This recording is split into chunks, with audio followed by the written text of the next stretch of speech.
Pokoknya dia sudah minum bir, wah cerdasnya luar biasa. Jadi, tapi saya tidak tergantung. Saya ngerokok, enggak ngerokok tetap cerdas.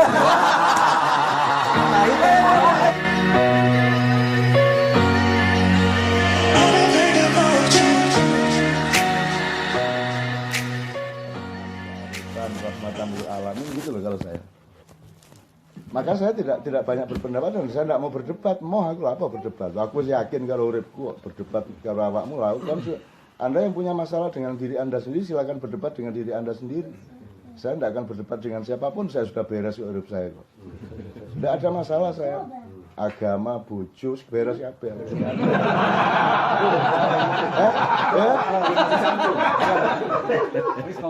Masalahnya tinggal satu itu aja. Masalahnya tinggal orang kok mau dibodohi secara ilmiah tentang rokok. Cuman itu loh kalau masalah. Tapi itu nggak usah diterusin. Jadi yang belum clear cuma ini toh. Itu pun saya toleran loh. Itu pun saya tidak memaksakan diri. Saya tidak apa-apa kok. Saya tidak apa, tidak ngerokok juga tidak apa-apa. Cuman Anda jangan tidak jujur kepada rokok. Anda jangan tidak jujur kepada tembakau. Rekam. Anda jangan, tapi ini juga tidak penting ya. Kenapa Anda mau ditipu oleh Bloomberg? Kenapa Anda menjadi korban dari pertentangan dagang antara perusahaan-perusahaan farmasi melawan perusahaan nikotin? Kenapa Anda pendapat Anda mengenai sehat tidaknya sesuatu itu berdasarkan kapitalis, tidak berdasarkan ilmu? Kenapa Anda tidak mau mengetahui, tidak mau mengakui bahwa rokok kretek itu urusannya bukan kuliner tapi medis. Jadi kalau saya merokok itu obat saya. Tandanya kalau saya tidak merokok, kalau begitu saya tidak merokok, Anda bisa lihat, Cak Nun mesti sedang sakit. Kalau saya merokok berarti sehat walafiat. Udah tahu, nggak usah diperpanjang soalnya. Dan kita terusin soal tadabbur, Mas. Tawaran saya begitu. Jadi kan kayak kita kumpul di sini. Ya terserah kon fakultas opo, terserah kon NU Muhammadiyah, tapi ketika kita kumpul, kita bikin apa-apa, outputnya itu teamwork, kejujuran, kebijaksanaan bersama, kan begitu. Pokoknya kita hindarkan segala hal yang menciptakan friksi. Kalau di Indonesia, Mas, friksi itu kalau di atas itu memang dibikin. Kalau di bawah itu karena itu tadi, karena tidak ada tadabbur. Jadi kalau di bawah kan misalnya ada masjid-masjid yang Anda kalau sholat di situ dipel. Kalau weweh ditumplek gitu loh, Mas ya. Kenduran itu haram, tahlilan haram, gitu-gitulah. Itu yang bikin orang bertengkar. Itu yang asli memang dari tafsir-tafsir Islam yang melahirkan perpecahan. Semua tafsir itu semua melahirkan perpecahan. 100%. 4 mazhab coba. Emang Syafi'i, Hanafi, Hambali, satunya tadi Maliki, emangnya dia pernah mau bikin mazhab? Yo tanya sama dia. Anda ke kuburan sana. Tanya, panjenengan riyen ndamel mazhab nang mboten? Ora aku. Aku iki meng ditakoni wong aku jawab. Kok terus dadekke mazhab? Kok terus dadekke aliran? Kok terus dadekke institusi? Kok jadi brand, jadi label? Mereka tidak punya niat seperti itu. Itu loh. Maka saya seluruh gerakan saya itu tak ancam, dadi aliran tak tuh nyuraimu kan. Pokoknya tidak boleh ada label, tidak boleh ada kultus, tidak boleh ada institusi yang di wilayah kita, tidak boleh. Saya bikin ini kalau Anda orang NU supaya NU Anda lebih NU dan lebih Islam. Anda tetap NU, ojo terus pindah ikut golongan saya bukan golongan. Saya ini ruang. Saya bukan perabot kan itu. Kira-kira Mas, soal terserah Anda sekarang bagaimana. Nek perasaku itu. Nah, kalau kita di Australia kok terkontaminasi oleh pertarungan yang ndak itu. Anda tahu nggak ISIS sudah ndak ada sekarang. ISIS ini sekarang di Timur Tengah udah ndak ada. Nggak tahu tuh Anda. Nggak tahu dari mana Anda akan tahu berita seperti itu. Nggak ada ISIS, sudah habis sekarang. Hari ini, ayo bicara nih gue ngerti. Aku kowe mung percaya karo medsos, percaya karo media massa pekok kayak orang ngerti apa-apa ya. Beneran loh Mas. Padha pekoke. Loh, ini ISIS udah nggak ada Mas, sudah habis. Dihabisin sekarang. Cuman karena yang menghabisi ini bukan Amerika, bukan Inggris, bukan Saudi, tidak diberitakan. Gitu loh Mas. Jadi orang boleh orang dimuat berbuat baik asal pro penguasa kan gitu. Jadi kayak saya bikin makian kayak gitu ya 40.000, 30.000, 20.000 terus menerus sampai pagi. Tidak pernah satu kata pun untuk keluar di media massa. Kan gitu. Meskipun aku ya gak paten rek, gak karena urusan itu ya. Di YouTube keluar. Loh, YouTube terbongkar lah. Enggak, kalau YouTube itu memang oleh Allah dikasih untuk dibikin untuk saya. Ya Allah menciptakan proses sehingga menjadi internet dan YouTube itu memang itu hadiah untuk saya. Karena saya kan keluar dari media massa tahun 98. Saya keluar dari Kompas, Tempo, semua TV semua saya tidak mau masuk. Sampai hari ini saya tidak mau. ILC memaksa saya tapi kan bolehnya rekaman tok. Tapi saya disuruh datang tidak akan mau. Jadi sejak tanggal 22 Mei 98 saya off dari semua media massa. Terus Tuhan kasih YouTube. Yes. Sekarang bangkrut media-media. Bangkrut. Wong kamu menayangkan sesuatu yang tidak laku. Terus kamu pikir kalau yang laku itu cengengesan gitu. Wayang wong mati. Semua mati. Tidak ada lagi. Pelawak lo mati Mas. Mana ada pelawak sekarang? Sing ono wong cengengesan. Kita tidak melahirkan lagi Bagito, apalagi kok Bagio, Basio. Tidak ada lagi manusia sekali dari itu. Karena dibunuh semua. Kayak Got Talent itu nanti bunuh juga. Avi bunuh juga. Bunuh itu maksudnya gitu. Digedek-gedek no juara. Terus begitu gak payu buang. Itu semua gitu. Bikin berhala, disembah, nggak laku, buang. Tiap hari bikin berhala itu TV. Jadi kalau yang namanya iblis dan dajjal itu benar-benar media massa di Jakarta itu Mas. Dan itu bilang sama mereka bahasa ngomong gitu, enggak ada masalah. Ono wonge tak omong ngono. Kan mulane kon dodol bakso ya tarek. Lah apa kon kabeh dadi wartawan ngene-ngene iki. Jual bakso sini. Halal jelas. Sana agennya Bu Ade sana.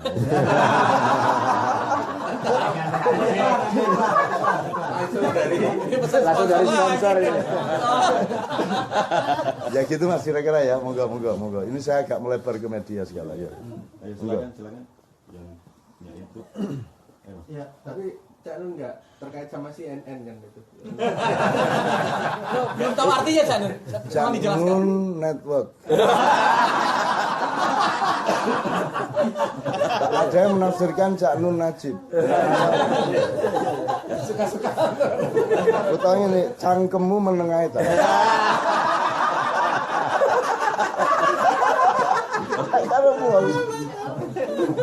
Di Indonesia itu Mas, orang pakai jaket, pakai kaos itu apa dia pernah baca apa ya? Enggak pernah.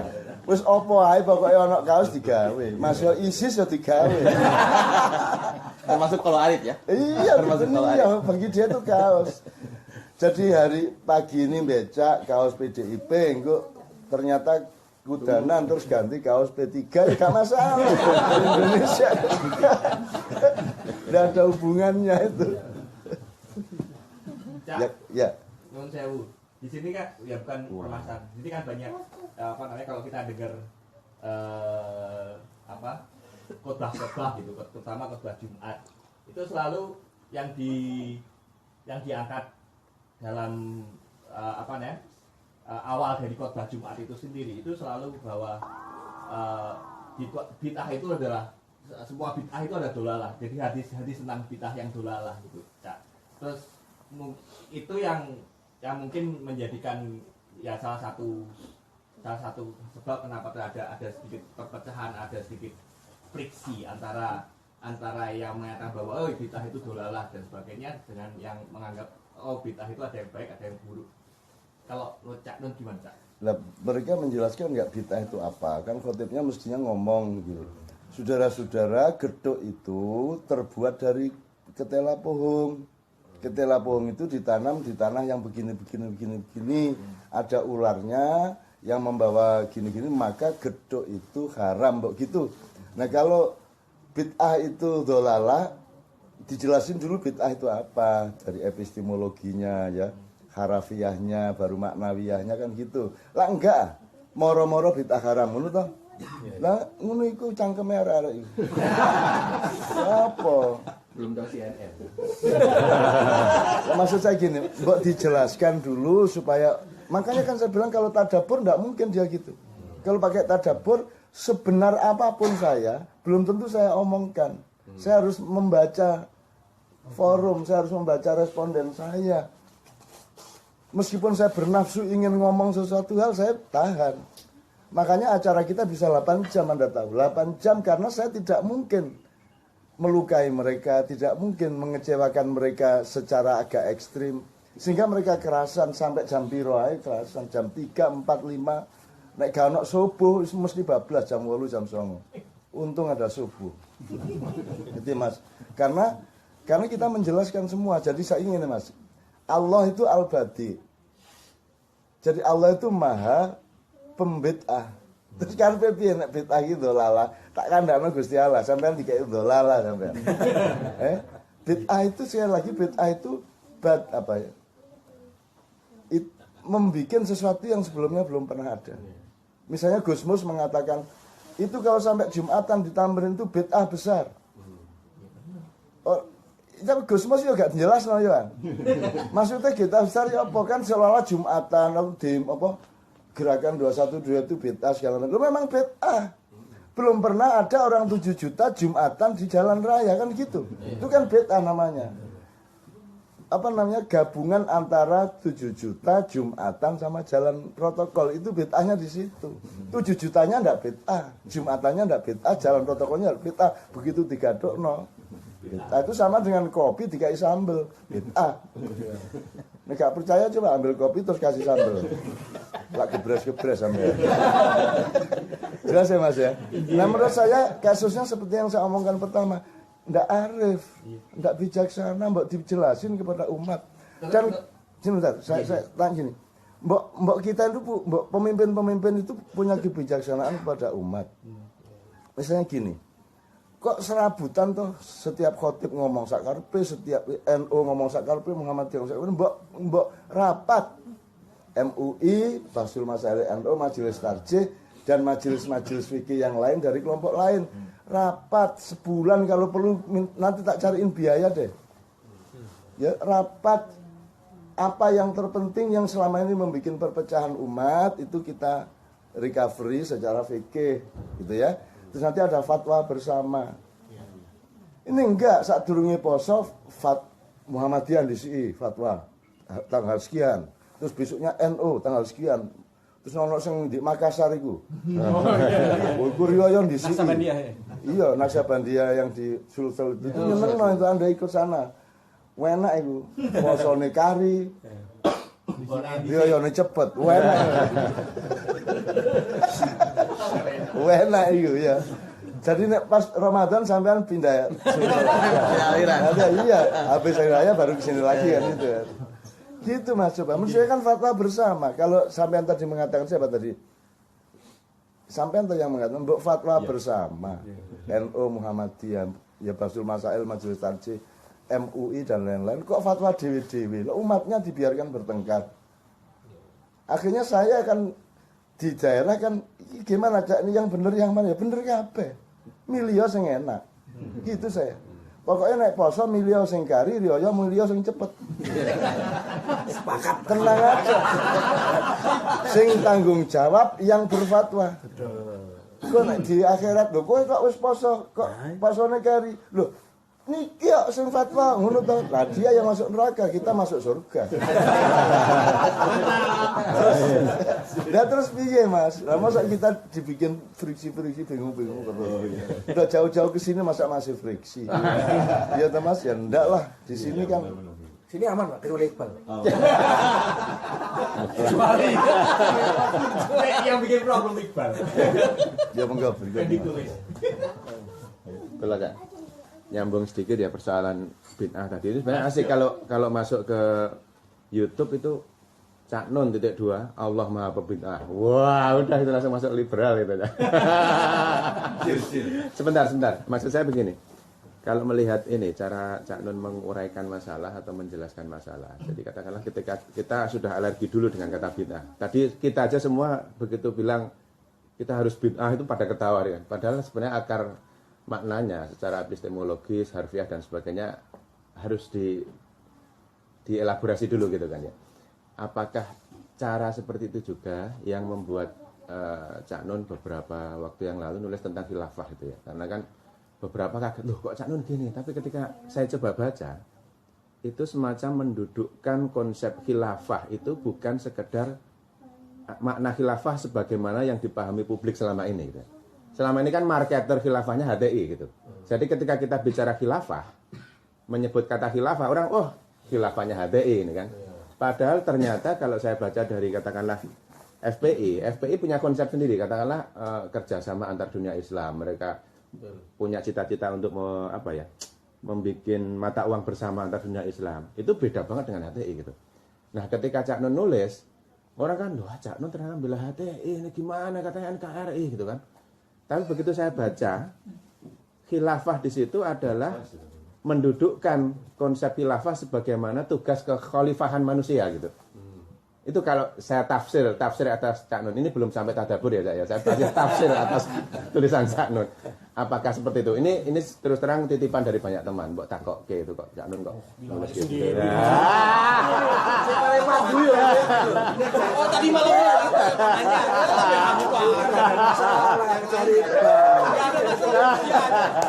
ini biar masalah nih. Sebagai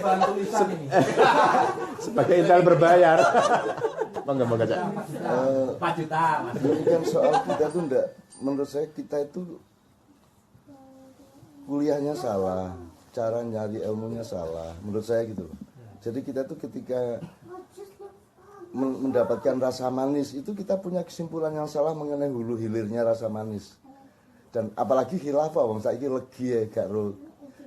Sekarang Anda itu membedakan wajah sama cantik aja enggak bisa mengurai kok. Air sama ombak itu aja enggak bisa kok. Airnya bisa Anda ambil, ombaknya enggak bisa. Misalnya gitu ya. Itu sing paling gampang ngono gak dadi. Wong sak donya loh Mas. Maka saya tuh ketawa-ketawa iki gak iso diandalkan menungso di dunia iki. Wis taek kabeh. Jadi sekarang kalau saya mau jawab dia ya.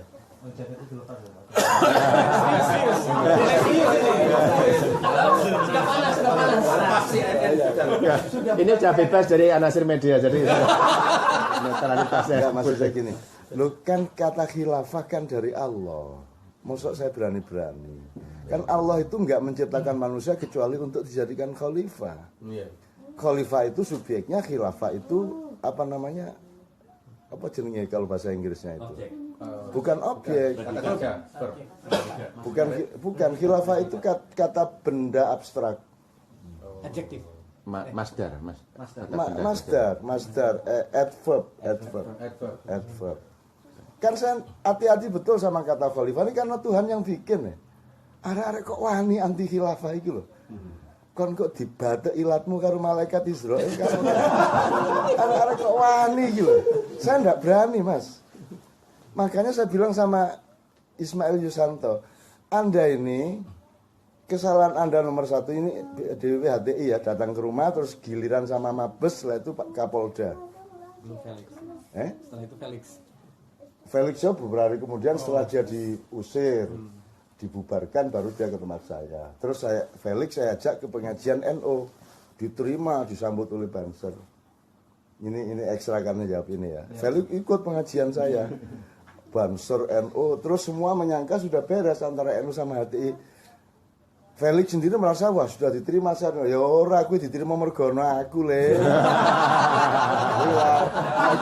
Nek ora ana aku kowe ya diusir. Iya betul dipukulin juga. Kalau sekarang kamu masuk ke sana lagi ke tanpa saya. Kalau ada saya, bukan saya hebat.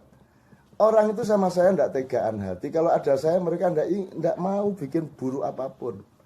Karena mereka itu sayang sama saya. Itu bukan soal hebat. ndak tega ngono Cak Nun kok kon gawe ribut sih rek kan gitu. Gitu loh. Jadi si Felix ini mulia di situ. Terus pulang juga diantar makan bareng sama rombongannya dan dia ikut pengajian juga gitu kan. Terus dia pikir sudah beres hati-hati agama ya turun kayak iku mergo aku. Nek gak percaya runu meneh kon lak karo ya. Oke ya, tak terusin Jadi gini Mas, saya itu berani ngomong epistemologi karena saya punya marja. Ya saya karena nyuwun sewu di dunia ini urusan bahasa Arab itu ada majelisnya, namanya Majelis Umana. Majelis Umana itu adalah 9 orang yang jadi ada majelis beranggotakan 9 orang di bawah kerajaan Arab Saudi, tapi internasional skalanya, yaitu menjaga bahasa Arab seluruh dunia. 6 orang itu dari negara-negara Timur Tengah, Arab, Mesir, Syria, gitu-gitu ya, Yaman. Terus yang 3 orang itu dari Afrika, Eropa, dan Asia. Yang dari Asia itu kita. Yang dari Asia itu anggota Majelis Umana itu kebetulan kakak saya. Jadi orang nomor 1 di Asia bahasa Arab itu kakak saya kebetulan. Jadi saya kalau ngomong bahasa Arab aku wani yo, aku duwe sumbere yo. Gitu loh. Dan semua yang saya omongkan di tulisan khilafah itu kan tidak mungkin tidak saya ajukan kepada kakak saya toh. Secara kebahasaan, secara tafsir, secara konstelasi segala macam mesti tak rekonfirmasikan. Oke, jadi saya karena masuk ke khilafah. Bedanya HTI sama saya bilang sama Ismail Yusanto dan teman-teman. Kalau Anda itu khilafah itu sudah prasmanan makanan. Pokoknya mejanya harus gini, nasinya harus gini, sayurnya harus ini gitu sudah jadi. Sementara NKRI adalah prasmanan yang lain yang Anda mau berabrik Anda ganti dengan prasmanan Anda. Bagi saya khilafah itu bukan prasmanan makanan, itu makanan itu benih saya bilang. Khilafah itu benih. Jadi kayak benih kedelai, benih jagung, benih ya. Jadi itu masih benih, khilafah itu belum bentuk, dia belum ibarat bayi masih janin, dia belum bayi. Apalagi kalau hati kan sudah dewasa, sudah jelas konsepnya. Saya bilang di dunia ini tidak ada negara, tidak apa-apa kok. Kenapa harus terikat pada skala negara? Sehingga Anda mau mengganti NKRI dengan khilafah. Di dunia gak ada negara, gak apa, Rasulullah gak pernah loh bernegara Mas. Rasulullah tuh tidak pernah kerungu negara loh, gak tahu deh. Terus tak konfirmasikan, NU aja gak ngerti kok. Iya. Ya, jadi nggak percaya udah sana, istikharah sana, minta ketemu Rasulullah. Kalau dia pernah dengar NU nanti kasih tahu saya. Dia belum pernah dengar NU, Muhammadiyah. Dia tanya sama, iku mau sing jenenge meh-meh padha karo jenengku iku apa? Oh niku Muhammadiyah Kanjeng Nabi. Gitu. Jadi orang tuh kok gampang nesu lah. Dia khilafah itu benih Mas. Jadi khalif gini, ini jailun fil ardi khalif itu artinya saya menjadikan manusia gini. Anda ya manusia ya Adam ya. Adam bisa saya sebut Adam, nomor 2 saya sebut manusia. Nomor 3 saya sebut abdi, hambaku, hambanya Allah. Nomor 4 saya sebut khalifah. Anda khalifati, khalifatullah. Jadi Anda itu duta saya. Gitu ya. Nah Allah ketika bikin Adam itu yang dia sebut bukan Adamnya, bukan manusianya, bukan Abdullahnya, tapi khalifahnya, fungsinya. Gitu nggak Mas ya? Iqbal, sarjana apa misalnya ya? Sarjana sastra. Terus kepala apa di Indonesia? Projo yang jelas. Dia projo. Nah, yang kita omongkan ini bukan Iqbal dari mana, Iqbal ini sarjana apa. Yang diomongkan Allah adalah fungsimu di masyarakat. Nah, khalifah itu adalah fungsi itu. Jadi fungsi pengelolaan. Jadi khilafah itu tata kelola. Gitu loh. kok orang kok terikat pada kata khilafah terus paranoid, kan gitu. Gimana Anda ini kok gampang menparanoid? Saya itu merdeka dari semua kata-kata kok. Karena saya harus taat kepada makna yang aslinya, kan gitu. Oke, jadi sekali lagi khilafah bagi saya itu benih. Dia kalau tumbuh bisa jadi republik, enggak apa-apa. Jadi kerajaan, enggak apa-apa. Kesultanan, monggo. Komunitas tok, tribe tok, enggak apa-apa. Gitu loh kalau saya. Terserah bentuknya yang Anda sepakati. Sama dengan ketela, mau jadi gedok monggo, mau jadi keripik monggo, enggak masalah. Itu sesuai dengan kesepakatan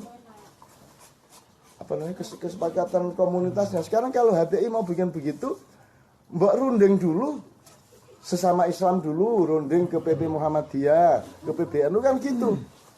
Mestinya ojo tunduk Senayan khilafah.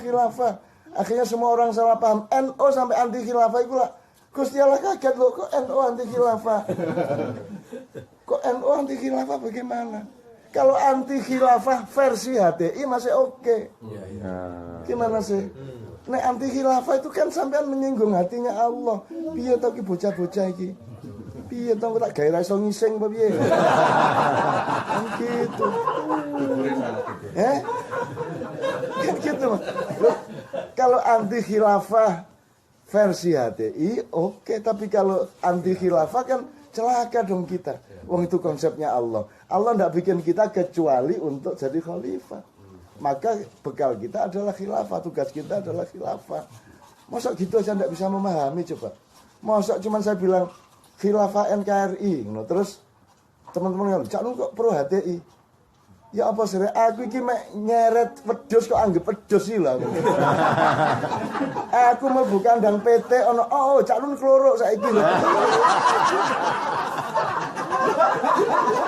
Bagaimana nih kaum intelektual modern ini? Bagaimana sih? Kenapa semua kok nggak punya ketangguhan intelektual, nggak punya koridor ilmu, gitu loh. Makanya sama setan pada takut. Makanya kalau ngimami, ayo dirapatkan softnya supaya tidak diisi setan. Setan yang guyu, loh, saya nggak butuh soft. Aku sudah di dalam hatimu kok. Nek aku ngimami Mas, makanya aku mau ngimami loh Mas sampai hari ini. So nek aku ngimami, ayo setan sing ngerti sembayang misisan gini. Ayo setan iblis dajjal kalau mau ikut sholat sekalian sini. Gitu kalau saya. Enggak terus dirapatkan softnya. Ini kok rapetnya nih terus kon sujudmu piye kok malah susah. Mestinya renggang dong. Kan gitu Mas. Waktu tahiyat akhir kan butuh ruang untuk 1,3 1,4. Kok malah disuruh rapet gitu loh. Gitu loh.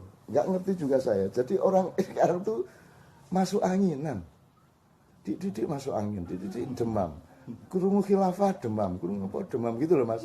Kok mbembet ngene arek-arek kayak gitu. Jadi saya kan pakai bahasa Jawa Timur ya Mas. Jadi, paham ya Bal ya? Jelas ya. Kalau Iqbalnya jelas nih, Cak. Tapi jadi gini, temennya khilafah setan di dalamnya. Khilafah pada periode Adam adalah pengenalan tadarusul alam. Tadarus itu mengenali alam. Anda kalau sekolah sebenarnya harus mengerti level. Kalau Anda SD itu tadarus namanya, tadris namanya madrasah. Kalau Anda setelah tadarus Anda mulai taklim. Tafhim itu SMP lah gampangannya gitu. Jadi mafhamah, SMP itu mafhamah, al-madrasah al-mafhamah SMP berapa. Nek SD al-madrasah apa. Terus nanti kalau SMA maklamah, Anda mulai mempelajari sesuatu yang Anda pahami itu. Tidak hanya tahu dan paham daun, tapi mengetahui hal-hal yang lebih detail mengenai daun itu namanya maklamah. Kalau sudah kuliah itu namanya ma'rofah. Anda sudah memperdalam spesialisasi Anda. Anda sudah arif, Anda sudah mengarifi segala sesuatu. Itu tingkat ma'rofah. Begitu Anda S2, S3 dan di masyarakat itu sudah makdabah. Jadi orang kalau sudah mulai S2 dia tidak hanya studi seperti adik-adiknya yang akademis, dia sudah mulai empiris, itu enggak? Dia sudah mulai makdabah, sudah mulai menciptakan peradaban. Itu. Nah di pendidikan Islam itu sampai SMA madrasah. Makanya yang populer tuh mahfadzah, hifdzul Quran, apal tok. Ya gak apa-apa ya seneng-seneng aja api-api tapi kita nggak pernah meningkat karena kita tidak pernah ngurusin ilmu benar-benar gitu loh Mas. Makanya denger kata ini, padahal kata itu sudah dimanipulasi sama politik tuh Mas. Hati iya gak hati-hati, iki sampean gawe khilafah iki aku dadi kerepotan. Loh, sekarang NU ya khalifah, Muhammadiyah ya khalifah, semua ya khalifah. Bahkan tidak hanya semua manusia itu khalifah. Inni ja'ilun fil ardi khalifah. Nah, sekarang khalifah itu apa? Khalifah itu ini Mas, kalau ini amami, yamini, yasari, khalfi. Jadi khalifah itu yang berdiri atau yang berjalan di belakang. Namanya khalifah. Di belakang siapa? Di belakang Rasulullah. Jadi Allah, Rasulullah kita. Nah, kita ini orang yang berjalan di belakang Rasulullah. Jadi khalifat itu sesudah saya. Jadi Anda antri imigrasi di airport, man khalifati gitu. Siapa yang sesudah saya ngono. Lagi belajar bahasa Arab yo gak gelem, muring-muring ae. Khotbah muring-muring, kok demo muring-muring arek-arek iki ya Allah. Kok mari ngono ana Islam liberal. Islam kok liberal? Islam itu wis liberal. Islam itu artinya liberation, to liberate. Itu aslama yuslimu itu liberate. Kalau Islam liberation, gitu kan. Kalau Islami liberal. Kalau mau pakai bahasa loh. Dan Islam liberal itu berarti PT ayam alas. Wes PT ayam, enggak mulai. Ya marah-marah iki. Ya kayak aku nek di desaku biyen ono PT ayam alas rek. Ayam alas itu kan berita dari daerah Melayu bahwa ada ayam yang berasal dari alas atau hutan. Terus masuk ke desa saya, di desa itu yang namanya PT, yang namanya ayam kan PT. Nah itu PT ayam alas, sama dengan Damar Strongking. Strongking itu mereknya Petromak. Nah di desa saya yang namanya Petromak itu Damar. Damar apa rek? Damar Strongking itu maksudnya Petromak. Sama kalau di Jogja, Hondamu apa? Honda saya ya Kawasaki. Kamu langganan KR apa? Saya langganan KR Kompas. Padahal KR itu nama koran. Nah intelektual aja ikut gitu dong, itu kan orang kampung. Masa orang intelektual ikut gitu khilafah marah. Lu iki neng Hondamu merek apa? Ya di Indonesia kan gitu. Nyenengke ya. Gitu loh. Jadi teman sekalian menurut saya kita adalah subjek yang bisa merekatkan kembali semua itu dengan kita mulai dengan subuh bareng begini ini wes beres. Apa toh angele? Emang bedanya NU sama Muhammadiyah apa? Hampir enggak ada loh Mas. Bahkan terbalik Pak. Ya, Pak saat sampean lah ide karo Yai Hamid, sampean tahu berguru nang Cak Nur. Cak Nur itu NU. Semua orang menganggap Cak Nur itu bukan NU toh. Cak Nur itu NU, Nur Khalis Masjid. Udah sampean baca surat-suratnya. Saya punya dokumentasinya Cak Nur. Semua orang menyangka dia itu Masyumi, Muhammadiyah. Enggak, Cak Nur itu NU. Jadi para Madinah itu sebenarnya NU dulu. Cuman karena terus pecah sama Bu Cak Nur jadi.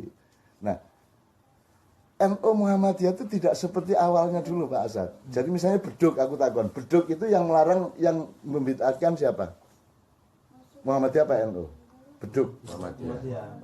Padahal yang tidak cenderung beduk itu, yang cenderung seneng pakai beduk itu Kiai Haji Ahmad Dahlan.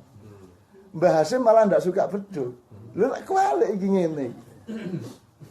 Jadi silang. Banyak yang gitu-gitu. Nggak ada bedanya Mbah Dahlan sama Mbah Hasyim itu nggak ada bedanya. Wong mereka sama-sama sekolah di Arab, sama-sama sekolah di Bangkalan, sama-sama nasab ilmunya dari Mbah Soleh Darat, sama-sama di pesantren Selawe. Ya toh, podo perguruannya podo. Dan saya ada di situ. Gitu ya. Saya ada di seluruh lingkungan itu, bahkan saya yang ikut menata semuanya gitu loh. Saya yang bikin Kabupaten Jombang, saya yang memberesin Tebu Ireng ben aman untuk pesantren. Tebu Ireng itu bukan nama desa, itu nama perampok. Ki Tebu Ireng kan gitu. Ya arek-arek gak ero menulis pokok itu burung pesantren. Gak sinau belas arek-arek itu. Kayak muring-muringan gitu. Ijo Jombang, Ijo Abang enggak, Jombang itu bukan Ijo Abang, itu nama bunga kok. Jombang itu. Dan sekarang gini, Indonesia selain Jombang aja deh. Kapan-kapan tak bukain.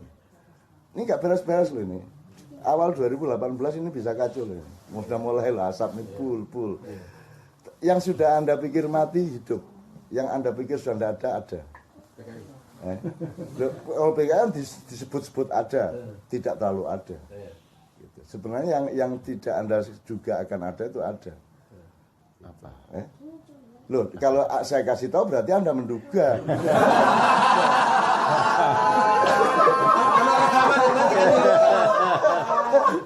Ya, Yes. Kata nulis. Kata nulis ya. Kamu tahu aja lu. Pokoknya pagi ini tuh tumbalnya Iqbal. Jadi mesti Oke. dikorbankan. Oke Mas, pokoknya itu tadi ya, alur kita kan soal friksi. Dan beliau pun sedang di Jogja itu, saya itu malam itu di WA oleh Kapolda Jogja. Nah, atas perintah beliau coba iki karepe iki. Aku iki mah ado-ado nang bot, terus di WA sama Kapolda DIY sama saya. Terus on apa ya Pak Doviri? Ternyata diperintah oleh orang bot juga. Iya karepe. Bulat ya. Bulat. Jadi ketika HTI 2 hari sebelum dibubarkan, semua DPP HTI datang ke Kadipiro ya, ke markas saya. Ini Pak Doviri, loh ini kok Cak Nun Menerima. Ada apa? menerima ini, gitu Pak Doviri. Dia terus, wah dia monitor sana kemari, kontak sana kemari, termasuk ke keraton. Wah kok pada ke Cak Nun ini, gitu. Dia Pak Doviri baru kenal malamnya, jadi dia nunggu sampai pertemuan saya dengan HTI selesai, kemudian saya temui dia di salah satu bangsal keraton, Pak Doviri. Terus saya terima dia jam 12 malam sampai jam 2. Karena HTI-nya pulang sekitar setengah 12. Terus tak temui di keraton itu sampai jam 2. Pak Doviri baru tahu, Pak sampean niku aja bingung nek aku nerima daya sapa-sapa, kadang-kadang dajal ya tak terima. Wis tak terima kok repot sampean, tenang ae. Enggak usah ngawasi saya bilang. Nanti tak awasi genti sampean. Sudahlah, sama saya itu insya Allah sudahlah, semua kompak, semua tidak ada masalah lah. Termasuk laskar-laskar Borobudur kemarin itu tak kumpulin, Mabes tak panggil, semua tak rubah menjadi maslahat seperti yang Anda maksudkan, beres kabeh, tidak ada masalah. Saya sudah tahu siapa yang mau menculik biksu 10, mau menculik orang Buddha 15 dan seterusnya, aku ngerti. Dan itu semua sudah saya sweeping. Saya punya pasukan berlapis-lapis lah. Itu ada yang bagian semua alat produksi demo itu misalnya mikrofon, genset, mixer segala itu semua kita pegang. Titik-titik mikot tempat orang masuk dari luar kota. Ya mikot toh. Kita kasih gitu. Pokoknya titik mikotnya di sini. Ya. Arek kok mikot lah iya kon ku nek kate umroh lah titiknya jelas. Titik masuk ya. Titik masuk. Siapa tidak lewat sini polisi berhak menghalangi. Ini kita ini harus ada teamwork. Kalau setiap orang boleh apa saja, ya nggak usah kesini saya bilang. Gitu loh. Saya juga boleh menolak Anda. Kalau setiap orang boleh apa saja, saya boleh menolak Anda. Jangan ngomong demokrasi sama saya. Saya kesini, saya mau semua ini karena saya bersedekah kepada Anda semua, bukan karena saya punya kewajiban. Itu kan gitu Pak. Nah itu yang kadang-kadang teman-teman lupa, dipikirnya saya berkarir, dipikirnya saya ini menggunakan hak saya. Enggak, aku hak opo aku. Sing tak ambil mah hak rabi tok. Kata kabeh. Itu ya Mas ya. Pak ini kembali ke Pak Doviri dikit ini. Jadi nanti Pak Doviri saya janjiin tanggal 26 ke atas. Nanti kita bikin apa-apa di sana. Tapi saya 2 hari di Jogja suatu ke Korea. Jadi habis dari Korea Pak. Ini saya terlalu banyak anak di mana-mana jadi saya.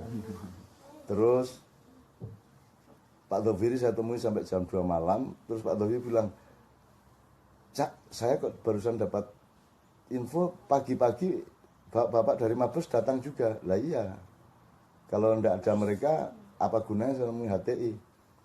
Saya harus menjelaskan sama persis ke HTI maupun ke Mabes Polri. Meskipun Mabes Polri juga tidak punya kuasa. Saya ini bukan ngurusi Indonesia, saya ini menjawab orang yang bertanya atau menolong orang yang minta tolong. Cuman gitu dok. Tapi konstelasinya tidak seluruh Indonesia, terserah. Kalau Mabes minta tolong, saya tolong. Tapi kalau Habib Rizik diem aja, ya enggak saya tolong. Sekarang ini seharusnya Habib Rizik kan pulang tanggal 14 Agustus. Seharusnya sudah pulang. Tapi negosiasinya enggak jalan-jalan sampai hari ini sehingga sampai sekarang masih di Arab. Sekarang bingung ini baiknya pulang apa tidak? Apa pendapat Anda? Terserah Anda. Aku tak iso tak atur gitu loh. Saya yang memindah 7 juta orang dari Monas ke dari Tamrin ke Monas. Itu kan emang gampang.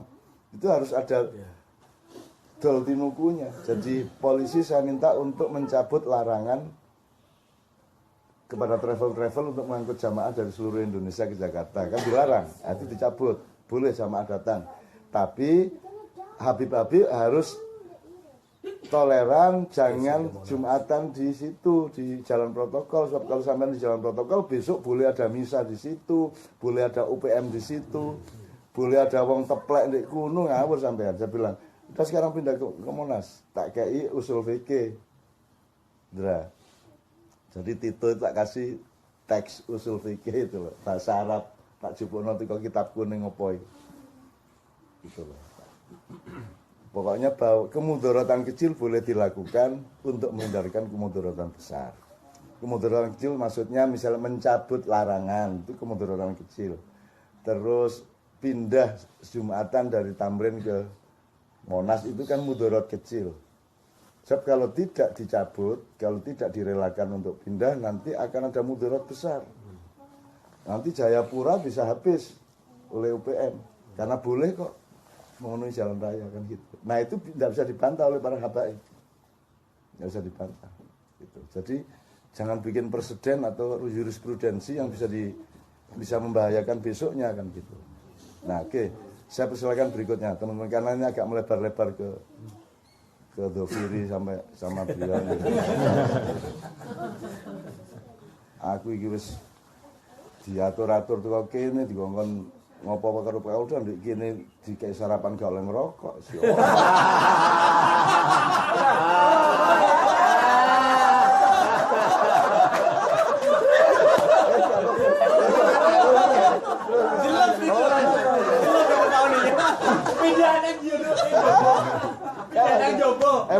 Enggak. Saya itu seneng keindahan. Jadi itu kan kalau kita bikin drama kan harus ada kalimat seperti itu. Itu tidak berarti iya. Saya enggak berarti saya ngomong gitu. Itu saya sedang bikin naskah drama. Wis ajane besok. Ya Mas, silakan Mas. Ya. Saya ada concern masalah tadi Cak Nun bilang masalah pendidikan, masalah keilmuan. Ini memang penting. Jadi kita gampang sekali terpancing tanpa ilmu tadi. Terus salah satu yang sekarang ini lagi rame itu masalah sejarah.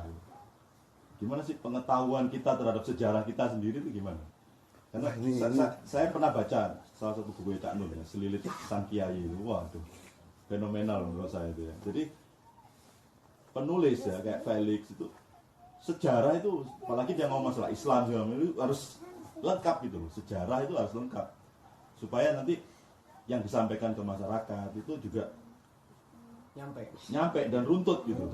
Jangan sampai sejarah, makanya sekarang PKI itu korban atau jadi bingung gitu loh. Semua pada gampang bingung gitu gara-gara pemahaman terhadap sejarah itu kurang. Gimana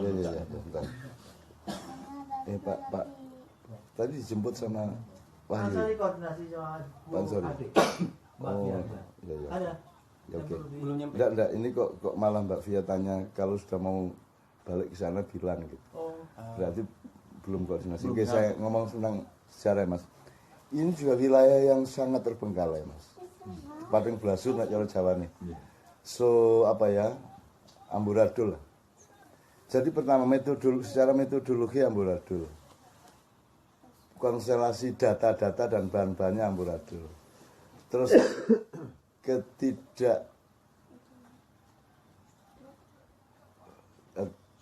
semangat bersejarah kita juga sangat rendah. Termasuk para sejarawan itu pokoknya keset ya, kesel ngerti ini alur yang dia ketahui gitu toh. Jadi sementara kita berhadapan dengan masalah-masalah yang membutuhkan konfirmasi atau kejelasan historis, apalagi soal PKI dan soal macam-macam. Jadi kalau orang macam saya kan tidak punya posisi untuk berbuat apa-apa terhadap sejarah. Tapi seperti Anda bilang, kalau penulis berarti dia harus punya kelengkapan pengetahuan tertentu mengenai sejarah. Jadi kalau saya Mas, yang saya ambil itu gini. Saya bukan sejarawan akademis dan bukan expert ilmu sejarah. Jadi saya tidak bertanggung jawab terhadap ekspertasi akademis ilmu sejarah. Yang saya bertanggung jawab adalah substansi kehidupannya manusia, alur kehidupannya manusia. Saya tidak boleh khianat kepada nilai-nilai dasarnya. Tapi kalau teknis kesejarahnya kan saya tidak tanggung jawab, saya bukan sejarawan dan juga tidak dipercaya di situ. Maka yang saya lakukan adalah menemukan pemahaman yang secara substansial bisa dipertanggungjawabkan. Jadi misalnya kalau saya bilang, kemarin saya bilang, nggak usah dicari Nabi Adam itu duwe udul tagak. Nggak usah berdebat lah soal itu. Soalnya Tuhan juga bisa bikin dia punya udul, bisa bikin dia tidak punya udul. Kalau saya jadi Tuhan tak mainin Anda. Ya. Kalau Anda merasa Nabi Adam punya udul, terus saya pas mangkel sama Anda, Adam tak ingin ke Anda, ya tak bikin tidak punya udul. Tapi kalau saya pas seneng sama Anda, karena Anda yakin Nabi Adam punya udul, Adam tak hadirkan ke Anda, dia punya udul, aku lagi seneng karo kowe. Terserah saya. Kalau Tuhan bisa masuk bumi datar apa bulat, terserah Anda mau apa. Maunya bulat apa datar. Pokoknya kalau Anda maunya datar, karena saya kasihan sama Anda, tak bikin mata Anda tampak. Itu datar. Bisa enggak? Kan yang Anda lihat ini kan bukan faktanya, tapi kan pertemuan dengan persepsi. Ya persepsi kornea dan spektrum mata kita. Kan cahaya enggak ada. Cahaya itu kan hasil pertemuan dari pantulan benda-benda tertentu kepada struktur apa namanya itu, spektrum mata Anda itu gitu. Oke. Jadi kembali ke sejarah. Kalau saya menghemat diri untuk tidak memperdebatkan apa yang sudah tidak mungkin Anda perdebatkan. Nanti orang Madura bilang, orang Gajah Mada itu orang Madura ya. Oh yang kemarin rame. Iya, itu sumpah palapa itu aslinya lapa-lapa. Makanya kan orang Madura yang baca, makanya sumpah palapa. Orang Madura jual sate sampai karena ada mereka bikin kota di sana Ronto. Karena orang Madura jadi Toronto kan. Nah, kita nggak usah berdebat, kita nikmati aja. Wong itu fakta atau tidak kan kita nggak terlalu substansial gitu loh. Nabi Khidir itu masih hidup apa tidak, ya sudah biarin. Nabi Muhammad tinggi badannya berapa, ada yang tahu? Ya enggak usah kita berdebatkan, berapapun enggak apa-apa, bukan itu intinya. Mbah Hasyim kulitnya hitam, apa coklat tua, apa agak kuning, kan enggak tahu juga Anda. Murid terakhirnya itu kakaknya Pak Hasyim Muzadi, sinten Pak Yai Mukhid, sudah meninggal. Yai Mukhid 2 tahun yang lalu meninggal. Sahabat saya juga gitu ya. Itu dia yang tahu. Jadi kita enggak perlu berdebatkan. Nah sekarang Anda mau bagaimana ini? Wong sekarang, orang anak sekarang ini Soekarno dia enggak tahu. Pak Harto dia enggak tahu. Kadoan ya Pak Harto. Mega gimana itu loh, anak sekarang enggak tahu. Anaknya Bung Karno berapa jumlahnya kalau ada yang tahu di sini? Tak traktir. Anaknya Bung Karno piro?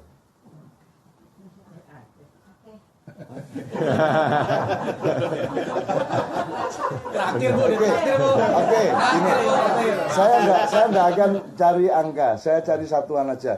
Angka itu puluhan tak ratusan. Ya itu repot ya. Ratusan apa ribuan? Ayo, gimana coba anda perkirakan. Yang namanya banyak itu puluhan apa ratusan apa ribuan? Ayo coba. Kan susah Mas kalau kita berdebatkan. Anda pikir ada nggak sekarang pejabat tinggi yang anak Bung Karno? Ayo, ngerti nggak? Kan kalau itu kita berdebatkan kan bikin konflik nasional lagi. Anda tahu nggak Pak Harto itu anaknya siapa? Anda tahu nggak SBY itu anaknya siapa? Anda bisa nggak pastikan Jokowi itu bapaknya siapa? Bapaknya Jokowi itu siapa? Kan kita nggak tahu semua. Nggak tahu, belas. Gitu loh. Kok ada konstelasi begini. Ini kan keraton yang berebut kekuasaan NKRI kan gitu kan. Ada keraton Bung Karno yang sedang menang gitu kan. Ada keraton Soeharto tidak ikut ya. Keraton Soeharto mundur. Keraton SBY, Cekeas, keraton Hambalang. Keraton Haritanu ya, keraton Piti Surabaya ya. Dan seterusnya itu kan keraton. Nah, kita tidak punya bahan Mas masalahnya. Sekarang Ken Arok itu ada apa tidak? Terus kadon toh Mas. Kalau Agus Sunyoto mengatakan Ken Arok itu rekayasa Belanda untuk supaya bangsa Indonesia tidak punya kepercayaan diri terhadap masa silamnya.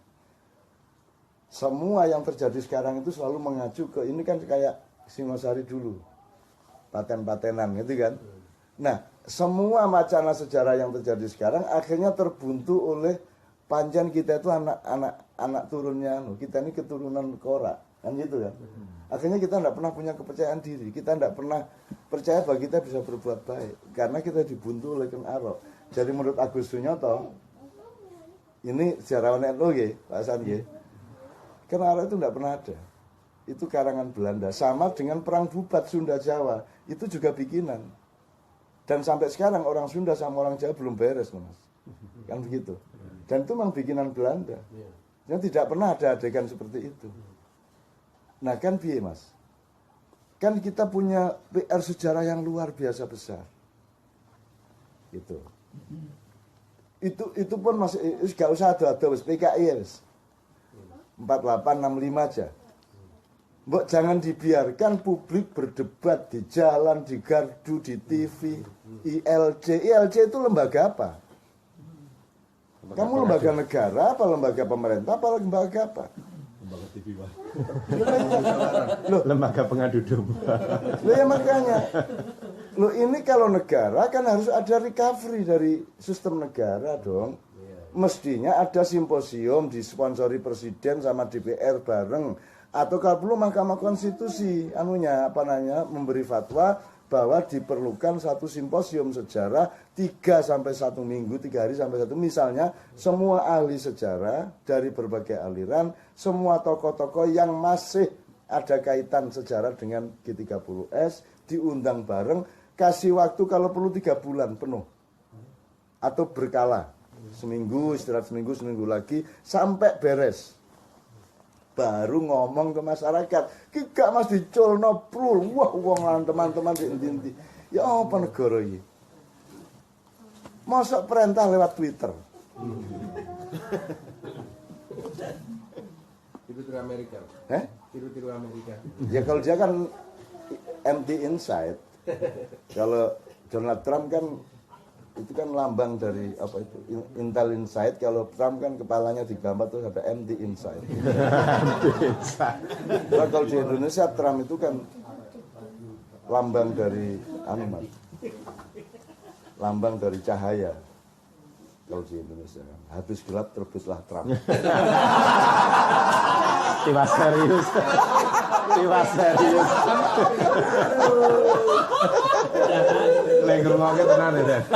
Jadi salah satu kenapa kita friksi karena gak bisa guyon loh.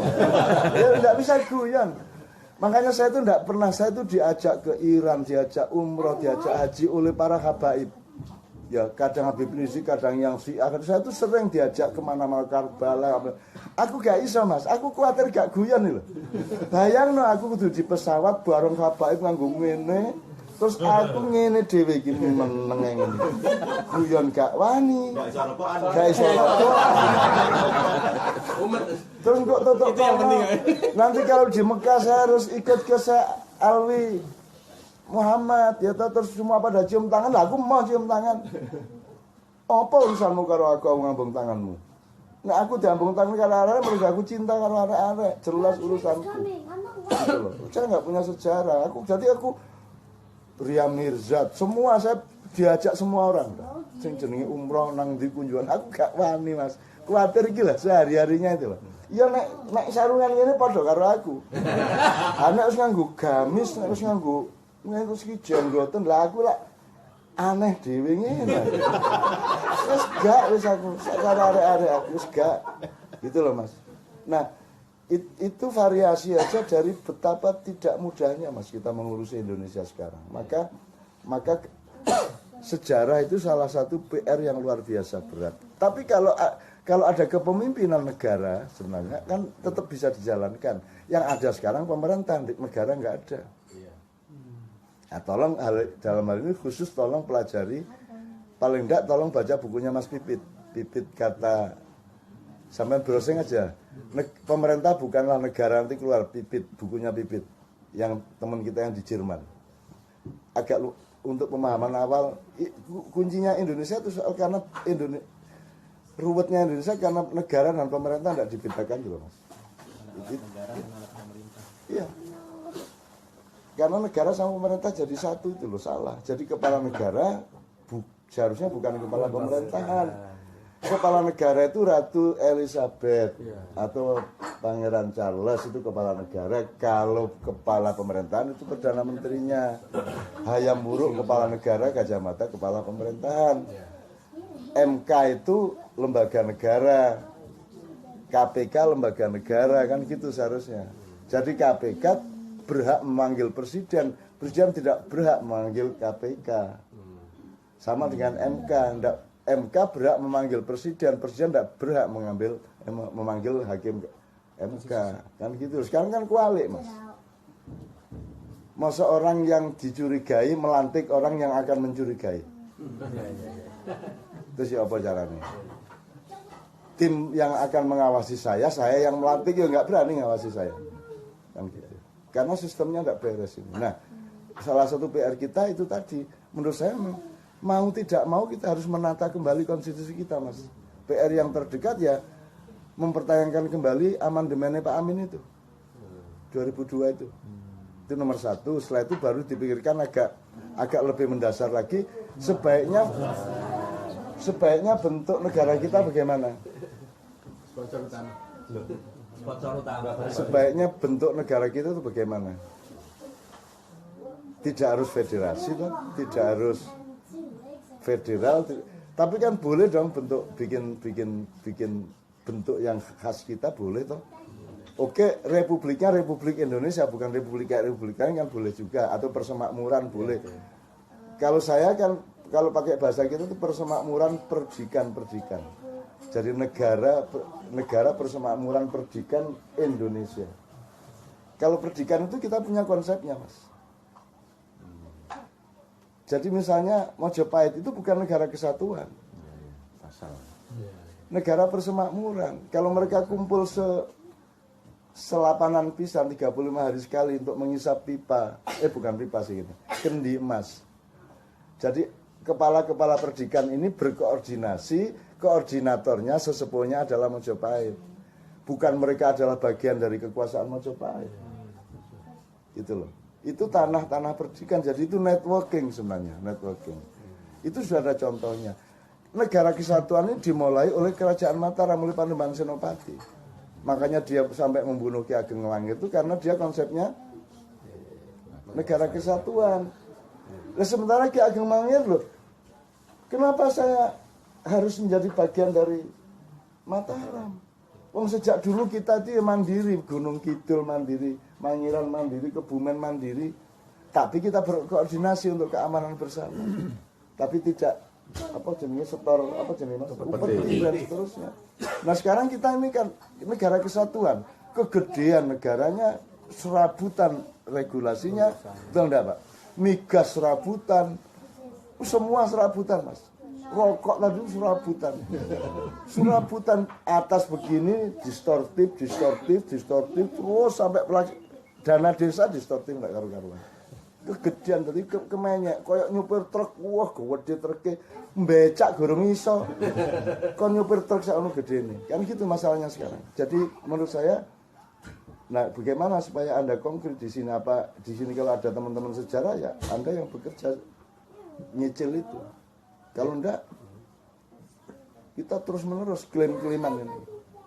Mungkin ya usul ke pemerintah itu untuk kenapa kok dibiarkan pendapat itu liar kemana-mana gitu? Kenapa enggak? Jadi asumsinya satu memang tidak memahami keharusan kepemimpinannya. Nomor dua memang sengaja dibegitukan. Karena dia gini Mas, kalau Anda sedang mencium cewek itu Anda kalau bisa tuh ada mercon di mana-mana sehingga orang lihat mercon nggak ngelihat Anda cium cewek. Ngerti nggak Mas?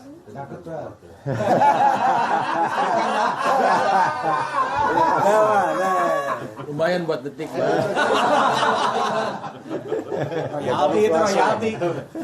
Bisa kamu bahasa walau alam kita tidak tahu.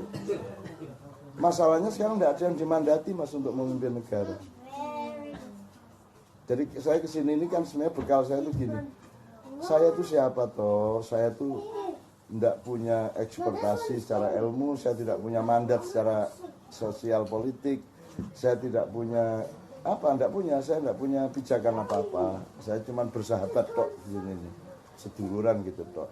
Kalau ngurusi Indonesia ya tolong tentukan dulu ini siapa negarawannya yang Anda kewajiban, siapa kepala pemerintahannya yang jelas. Kalau tidak jelas ya aku menengahi tak jarno, kecuali yang darurat kayak Borobudur kemarin, kayak 212 karena ada yang darurat saya jadi pemadam kebakaran. Kan profesi saya itu pemadam kebakaran, tukang tambal ban, terus apa keranjang sampah itu tok. Lah ini loh, merintah saya untuk ngurusi kepemudaan di DIY lagi ini sopo. Ini beliau perintah melalui Kapolda. Terus Kapolda ini cak ini harus bagaimana menunggu. Lah sing Kapolda ne kowe kok takon. Kan gitu Mas. Gitu. Dan nyenengkan Indonesia itu Mas. Oke monggo gimana? Mungkin apakah pemahaman khilafah tadi itu mungkin justru sekarang mungkin sudah tercapai tapi tidak apa orang sudah. Tidak sadar. Anda ini berkeluarga dengan baik sudah toh, bojo beres, anak beres, sekolah beres, berjuang terus supaya tetap anaknya supaya tetap akidahnya penuh. Ya sudah itu khilafah dalam skala keluarga. Ada khilafah dalam skala organisasi, ada khilafah dalam skala komunitas, dalam semua itu khilafah tidak tunggal. Khilafah itu roh, bukan benda, nek benda siji, loro, telu. Roh itu bisa berlaku di mana saja. Dirimu kepada dirimu adalah khilafah. Bagaimana Anda memelihara kesehatan Anda, kapan Anda makan, kapan Anda berhenti makan, ngerokok apa tidak, itu khilafah. Sehingga saya tidak mungkin melanggar khilafah itu. Kalau saya merokok, itu berarti sudah di dalam perhitungan khilafah. Udah tanda-tanda ya. Gak. Saya ingin menyiksa.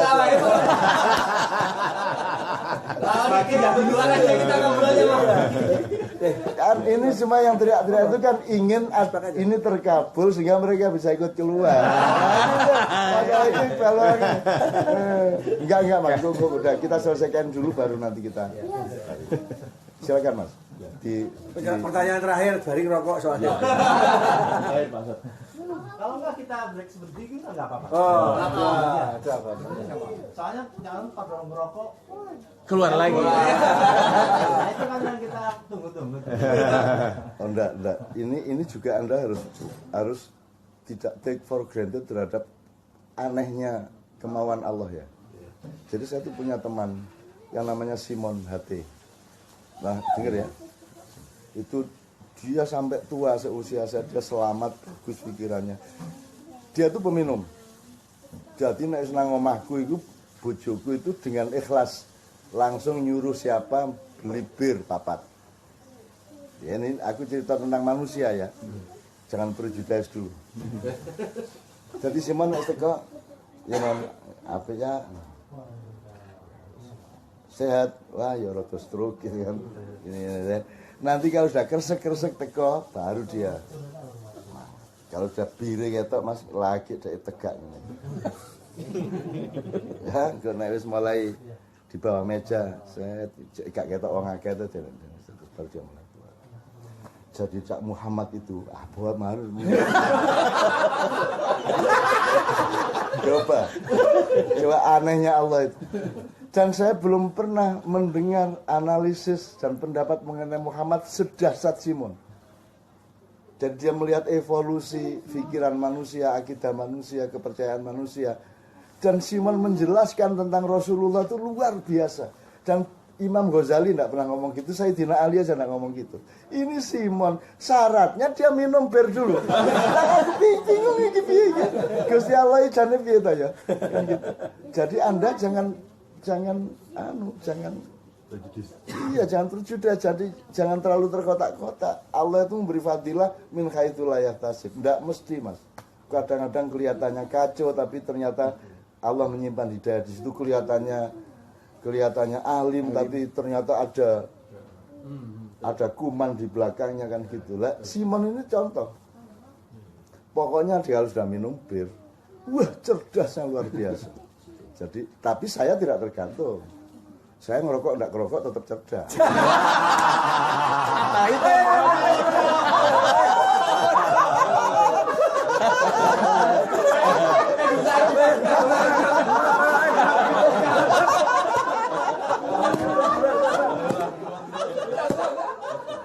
Apa ya? Itu yogurt enggak cocok sama rokok.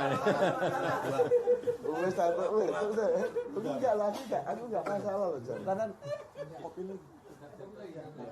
Kopi ini mana kopi?